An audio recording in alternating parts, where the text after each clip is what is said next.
Millions of people travel to Florida yearly to escape the reality of their busy lives to enjoy Disney World, sunny beaches, and other tourist attractions. Among these notable tourist attractions is the old city of St. Augustine, a city established by the Spanish in the year 1565, before the nation we know as the United States was ever even thought of.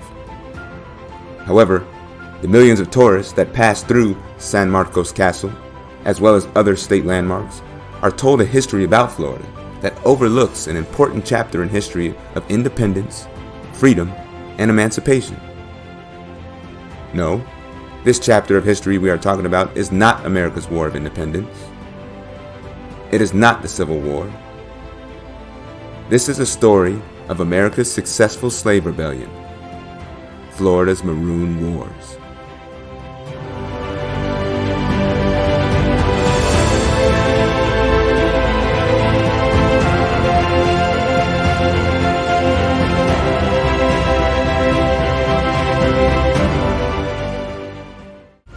It was at St. Augustine, Florida, that the Spanish established a permanent settlement back in 1565.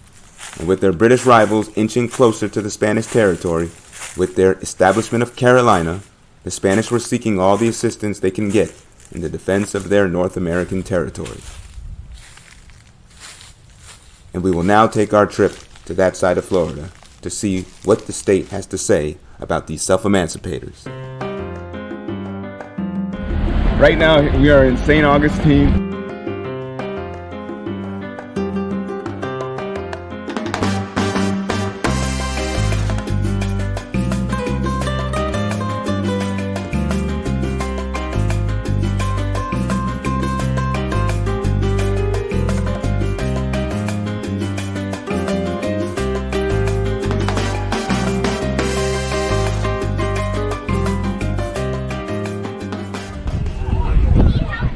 The history here is very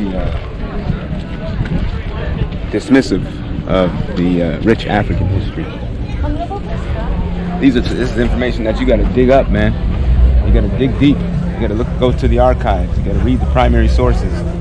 You got to look up the historians that are discussing this kind of thing. Because if you don't, and you just go to these public spaces and read the little plaques that they have on these fortresses, you would think that there was no such thing as African people. But the reality is, they were very heavily involved in all these conflicts going on in this place. Despite the presence of Georgia, Africans continued to escape south into Florida, offering their alliances to the Spanish government to the point that a separate black town of approximately 100 was established 2 miles north of St. Augustine, known as Gracia Real de Santa Teresa de Mose, for short, known as Fort Mose.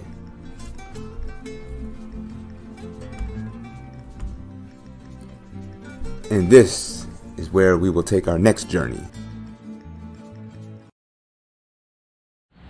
Welcome to Gracia Real de Santa Teresa de Mose, also known as Fort Mose.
This is the location where the Africans had escaped from South Carolina in the late 1600s, early 1700s, to the point where they finally eventually formed their own little community just outside of St. Augustine. Right? So between the years of 1812 and roughly 1815, we have what is called the Patriot War. And the Patriot War sometimes is referred to as the Other War of 1812. Now, why is it the Other War of 1812? Well, it's because it was a secret war. It was a secret war in which James Madison, who was the president, James Monroe, who was the Secretary of State, and a bunch of Southern planters and the governor of Georgia by the name of David Mitchell decided we're going to have a secret invasion of a sovereign nation known as Spain, Spanish Florida. It was the ambush at 12 Mile Swamp, just north of Fort Mose, that demoralized the U.S. troops, and which served as the beginning of the end for the so-called Patriots. Now let's go down the road to 12 Mile Swamp to see if there are any acknowledgments of this victory by the Africans. Well, we are here at 12 Mile Swamp, and there seems to be, once again, no acknowledgement of any African maroon activity in this area of Florida. There is this one sign here, but this sign says nothing about history or anything else related to the Maroons or anything like that. So yeah, this park here completely ignores How you doing? the reality of African Fine, resistance. thanks.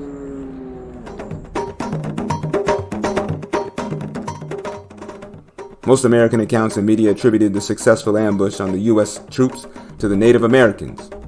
But the Spanish governor of Florida stated actually that our parties are blacks, whom they, the rebels, think are Indians because they wear the same clothing and go painted.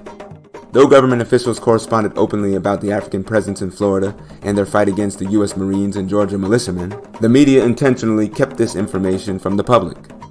After it was realized that the indigenous and the Africans were demonstrating successfully that they could repel this invasion, and the U.S. had to focus on Britain, James Madison and Secretary of State Monroe realized that this move was a complete failure and stopped supporting it. By 1813, the Africans had defeated U.S. Marines and Georgia volunteers in the Patriot War. Negro Fort.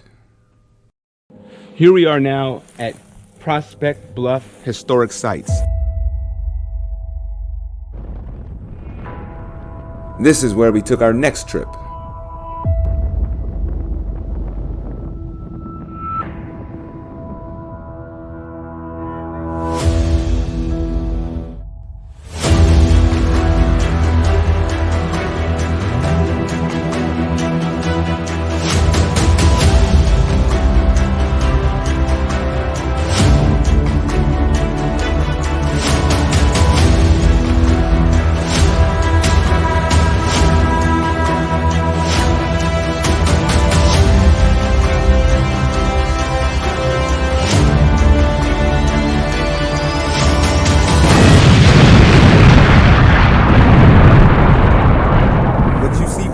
Walls here is an old fort that used to be referred to as Loma de Buena Vista by the Spanish, Fort Nichols by the British, but Negro Fort when the runaway slaves came, the self-emancipating Africans came and took the fort over after the War of 1812. Negro Fort became a place where hundreds of Africans ended up residing and fighting and protecting their freedom. And not only were they fighting and protecting their own freedom within the fort and right around the fort, but hundreds of runaway slaves continued to escape into Florida and seek the defense and the protection of those who were living in Negro Fort. So by 1815 and 1816, you had a series of maroon villages surrounding this whole entire area here of about 800 self-emancipating Africans who had their own villages, growing their own pumpkin, growing their own corn, raising their own livestock, living free and fighting for their freedom. And this is the location in which those in Negro Fort defended and protected the area. Some of these refugees from Negro Fort were able to make their way to the Suwanee River and establish maroon villages where we will take our next trip.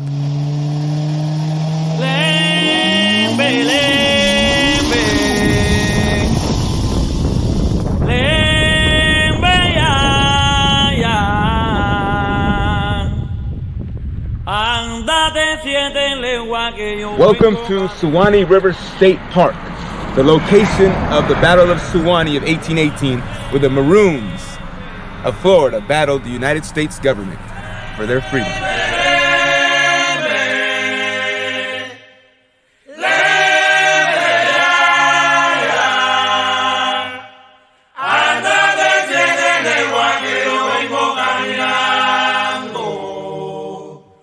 And here we are at the Suwanee River National Park in North Florida, and typical of the history of Florida, there's no mention of the wars that were going on along the Suwanee River when Andrew Jackson and his troops went down into Florida along the Suwanee River to destroy Maroon villages.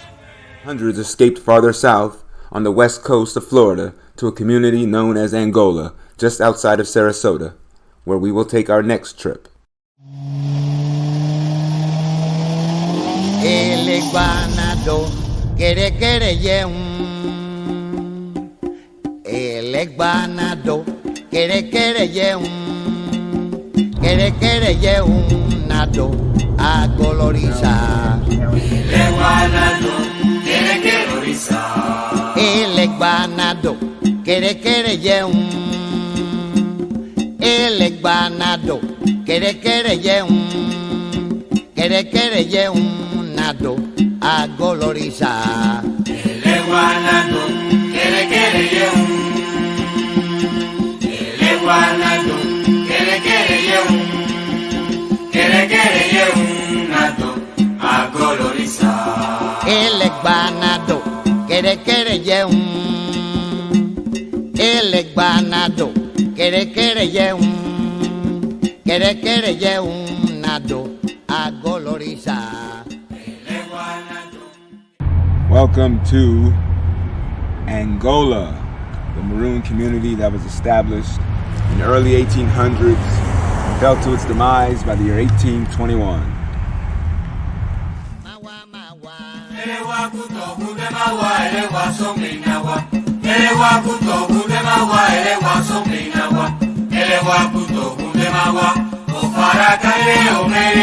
So this is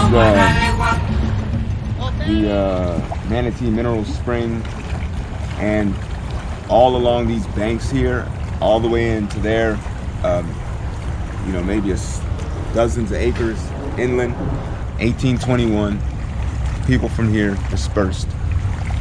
They went to places like the Bahamas. They went to places like Andros Island. To this day, you find the descendants of them there. They ended up going to Cuba. And then some of them went farther inland to a place called Manatee. Let's go check it out. Polk County. We learned that the Polk County Maroon community was referred to as Manatee, and it was located near Lake Hancock. Let's go to Lake Hancock and see if there is any recognition of the Maroon community there.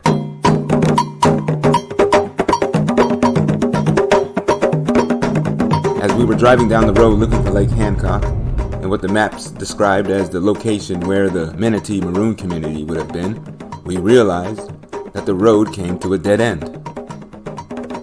However, we were fortunate enough to meet Ryan King, whose family owns the farmland in the exact location that the Maroon community existed. Oh, that's why they call it Peace River. That's correct. It used to be called Peace River. Can we record you? Because we're actually doing a film. For history. For history. No, that was perfect, man. We were doing a historical thing. I'm a history teacher, and I don't know someone like That's crazy, man. We ran into the perfect guy. That's amazing. But that's how Peace River got named. They could not pronounce Peace Creek. Wow. We had a huge plantation here on this side of the lake, and it's just really cool stuff happened here a long time ago. So what I was reading, and I'm doing like a study on the Seminole, the Red Seminole and the Black Seminole. He was a Black Seminole. So opponent was a Black Seminole. Seminole. In addition to Manatee's population growing after the destruction of Angola, there were other significant Maroon communities that were also thriving in the 1820s and 30s. One of them was none other than Abrahamstown, named after a lazy-eyed African man who was born around 1790 in either Georgia or Pensacola, and escaped slavery right around the time of the War of 1812, and was instrumental in every major Maroon War against the U.S. government since the Negro Fort. Welcome to Pilaclaquia, also known as Abraham's Town.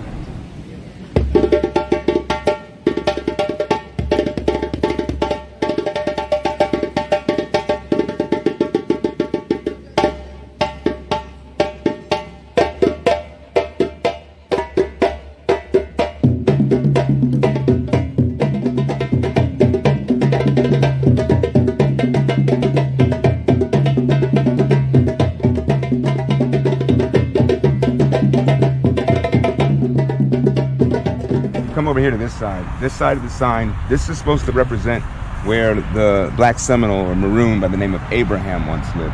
And Abraham's Town, in close proximity to Fort King, would be key in spearheading the largest slave revolt in U.S. history, known by many as the Second Seminole War, but referred to by contemporaries as the Negro War. And it is Fort King where we will be taking our next trip.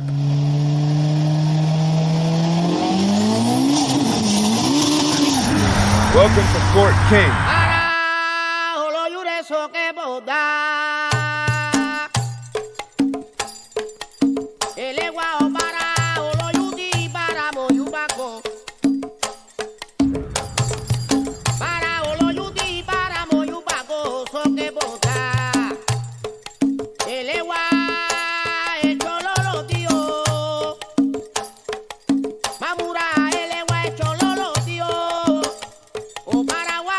December 28th, 1835, Osceola and a few of his comrades, they killed and scalped Agent Wiley Thompson. Not only that, but they killed 5 others that were actually located outside of this Fort King post. But while this was going on simultaneously, there was a group of troops, about 100 U.S. soldiers coming from Fort Brooke near Tampa Bay, coming towards here, Fort King, to provide sustenance and to relieve some of the soldiers that were located here. On their way up here, there was an ambush. Seminole Indians, as well as Africans, had come and surrounded these 100 U.S. soldiers and killed them all, massacred all of them.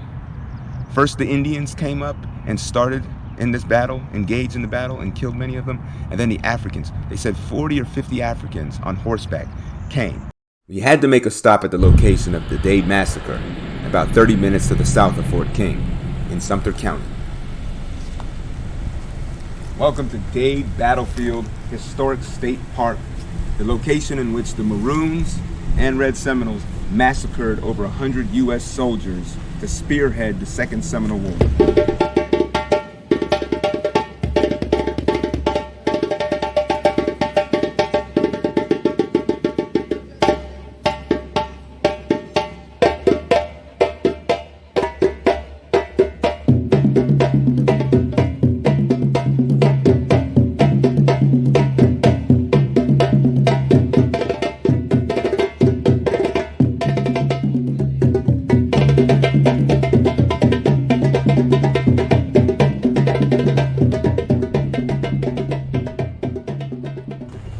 After looking at the signage at the Dade Massacre Historic Park and realizing there is no acknowledgement of the African Revolution in Florida, we have to head back to Fort King to see if their signs mention anything about the African resistance in the state. Alright, so in this one they actually do mention fugitive slaves, runaway slaves. It says the treaty was intended to ease the conflict and to establish what land would be inhabited by each. In return, the Seminole must relinquish all claims to any other land they had previously occupied in Florida, assist in the capturing and returning of runaway slaves or fugitives. They ended up having this false truce. All right, General Jessup said, look, if you surrender, we'll make sure that everything is good. So Osceola decided, under the conditions of a false truce, he decided to go and meet up with General Jessup. This is when General Jessup imprisoned him, and they took him to Fort Marion, which is also known as Castillo de San Marcos in St. Augustine, and that's where they held him in prison. This is where we're on our way to now. Let's go check it out.